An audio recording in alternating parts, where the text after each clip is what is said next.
Hey everyone, welcome back or welcome to my channel.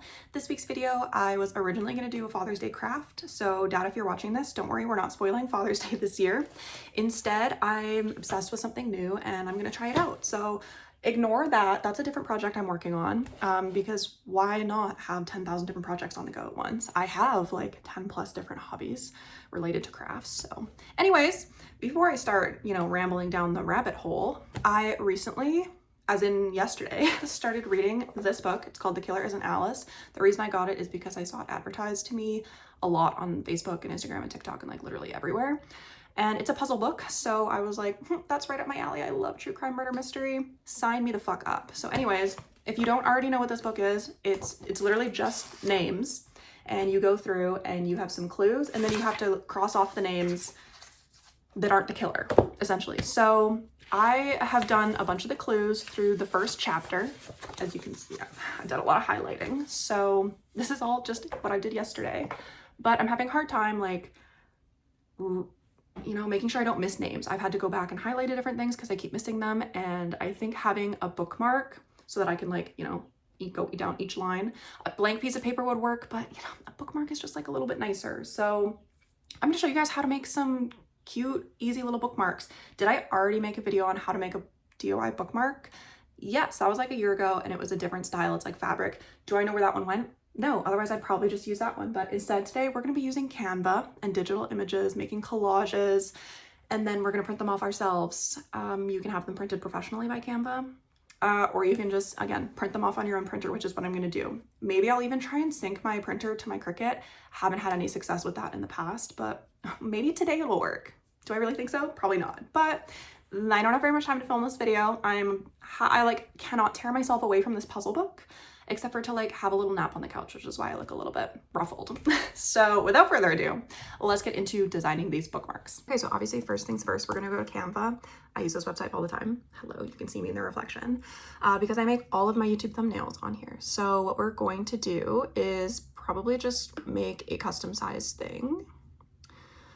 I wanna make something custom.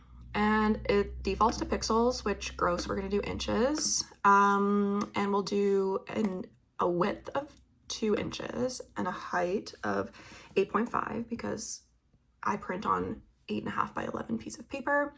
And this way you can print a whole bunch of these if you really wanted to. So we're gonna go create new design.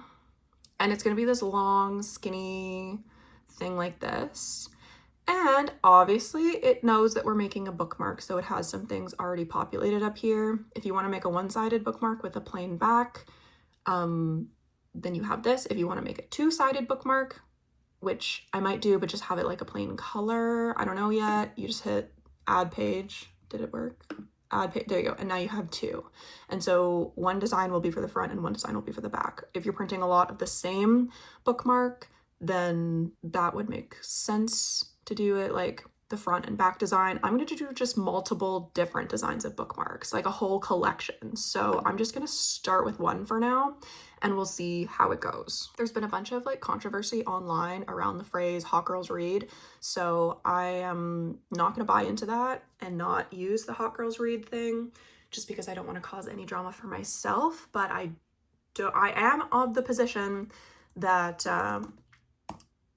you shouldn't be trademarking simple phrases like that. So because I have Canva Pro, all of these ones with a crown I can use for myself without having a watermark in it. I've just searched goth because the first one I want to do is goth girls read smut, because most of the books that I read are smut. I'm not afraid to put that out there. So I'm just going to browse these designs. I kind of like this one. That would make a nice border. And I'm going to try and do a little collage, maybe a little bit of Gothic lace. I like some of these flowers, these skulls. I'm just going to look through these and then I'll pick a few and start dragging them onto my little page here.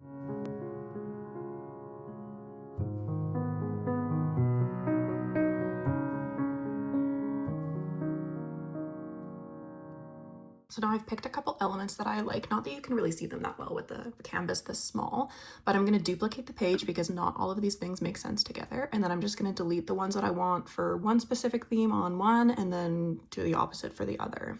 So we're going to delete this one, this one and this one on our first page, and we're going to keep this one, and then on the second page we're going to keep those ones and delete that one, if that makes sense. Now I'm going to go ahead and just enlarge this lace, and I'm hoping that I can somehow sort of make it into a little bit of a pattern. So I'm just going to fiddle around with this and I'll bring you back once I've made it a background. Okay, I've zoomed you in a bit so you can see, but I found another pattern that I liked and I just duplicated it and flipped it. So you can see that there's like a little bit of a weird thing here, but that should be okay. We shouldn't have any problems with that. And then there's that same pattern from before. I've just enlarged it and kind of positioned it where I like it in the center of that bookmark. Now what we're going to do is find a font that we like and start applying that to these bookmarks. And then we'll worry about color and a different kind of collage one later. Keeping with the theme of kind of like a more Gothic, like, you know, hot goths read or goth girls read, whatever, I'm just going to type in Gothic font as like a search thing for different fonts. And then it comes up with a bunch of pretty good options.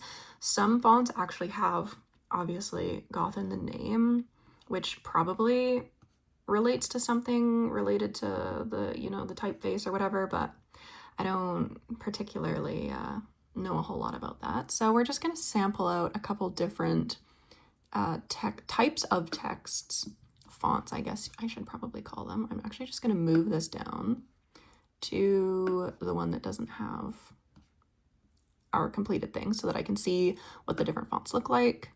This one's pretty good. Pretty good contender there. We'll just make that a little better. The other one I like is that I like it less than the other one. And then obviously Engraver's Old English is usually a good option for Gothic font. I think I'm going to go back to the first one that we did though. It just has a little bit of extra flair to it, which I like. And we're going to write out the words that we want and then reposition them. I guess maybe I should show you what I'm doing. Hey, so I've just changed the font to white. You can't see it if it's black or white. And then I'm just going to go into the effects with outline, and then we'll make the thickness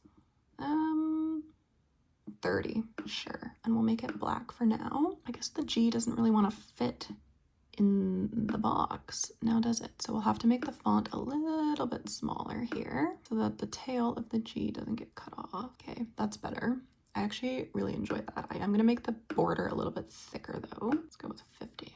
I like the way that looks. I am going to try and make it a little bit easier on the eyes to read though. I don't know if I'm going to keep it black and white like this. I do kind of love the black and white, but I'm thinking adding like a little bit of lilac purple in there is just going to really elevate this design. I'm probably going to use similar words for the other one.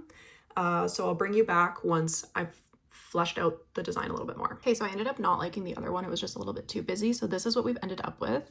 I just kept this design in black. I didn't change the opacity or anything of it. I'm keeping the font white, and then I just added a really light purple background color, and I'm actually so fucking in love with it. I think this is great. So now it's time to move on to a different design. So we'll scroll down here, and then we'll get to work with these other elements here. I've actually decided that I don't like the way that these elements are working either. So we're gonna scrap this plan and move straight to my other idea, which is like a tombstone shaped one. I don't know if we'll be able to do it with a 2-inch bookmark. So we'll try it, and if it doesn't work, then we'll just have to make it a different size, a more custom size.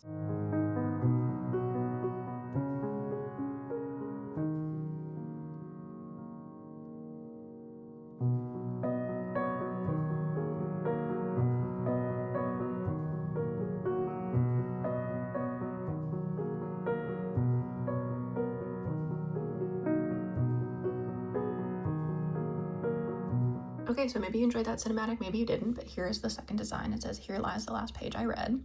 It's like a little graveyard with a gradient, some grass. The idea is not what I thought it was gonna be, but you know, the idea is there. This is still my favorite, and I think we're gonna go with this one.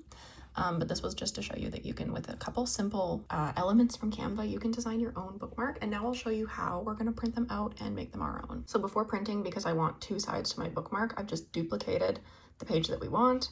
And then I just got rid of the text. I don't need text on both sides, but I thought this design would be nice. And now what we're going to do is we're going to hit share and then download. PNG is fine. Pages 1 to 2 I have selected here. and we're just gonna hit download, and then we'll upload it into a Word-like document. So the first thing we're gonna do once we have a Word document or a Pages document, or in my case, a Google Docs document, because I'm obviously on my iPad here, is we're going to set up the page. Where this setting is probably gonna change based on whatever software you're using, but the first thing you're going to change is the orientation. You're gonna change it from portrait to landscape, and that will just make sure that everything is printing the short way, I guess, on the paper, if that makes sense. Paper size should be letter, because that's, I don't know why this is in centimeters. That's kind of throwing me off, but anyways. And then we're gonna change our margins to custom. And then you can edit the little details here at the top. We're gonna make it like a 1/2 inch. I hope this isn't centimeters, but if it is, whatever. I think it is in centimeters. We'll go 2.5 then, because 2.5 centimeters is an inch. What is 1/2 inch in centimeters? 1.25. Anyways, it's gonna make it a little silly, but then we're gonna upload our PNG that we've just downloaded. If it's more than one page, it's gonna download into a zip file, and then you just have to unzip it and you'll end up with 2 different PNGs. Again, hello, you can see me in the reflection here. So you're gonna put all of the same one on one side, and then all of the same on the other side. So if this is the front, your front will only be on the front page, and then on page 2 of your Word document, picture number 2, which is the back, is gonna be on the document. So let's go back into our document and we'll start uploading these. So like I said before, depending on what software you're using, your formatting tools are going to be different, but we're going to insert an image. So we're going to go from photos and insert our front of our bookmark first. My bookmark has decided to show up ginormous and not fitting on the page. So we're just going to shrink it down until it does fit. And then we're just going to keep duplicating it and moving it all across, fitting on as many as we can on the page.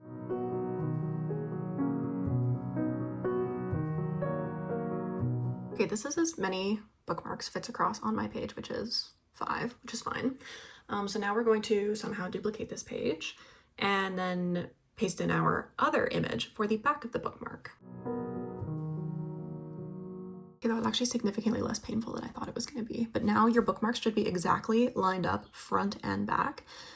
And now we're going to get on to printing the actual thing. So I'm going to turn on my printer, make sure that it's actually connecting properly, and then we're going to go ahead and print these bookmarks off. Okay, so these are the printing settings that you're going to want to use. You want to make sure that if your bookmark has color, you're going to be printing in color, and that you're also going to print on double side.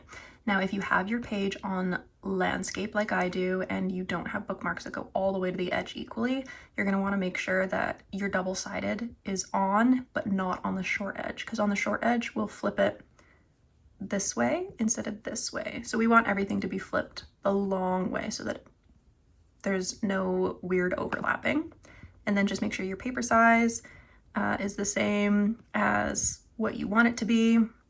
And then you just have to hit print and then cut them all out. Now that your bookmarks are all printed off front and back, it's time to cut them out and turn them into real bookmarks. So because I chose 8 inches as my length, that means it's basically the same size as the book, which will work out for me in my case. A standard bookmark is about 2 inches by 6 inches. Obviously, it doesn't matter what size your bookmark is as long as you're happy with it. So the colors on mine are a little paler than I was expecting, but that's okay, no matter, we'll forge ahead. I'm gonna get out the paper cutter and we're gonna separate all of these and then also trim off the excess on the edges.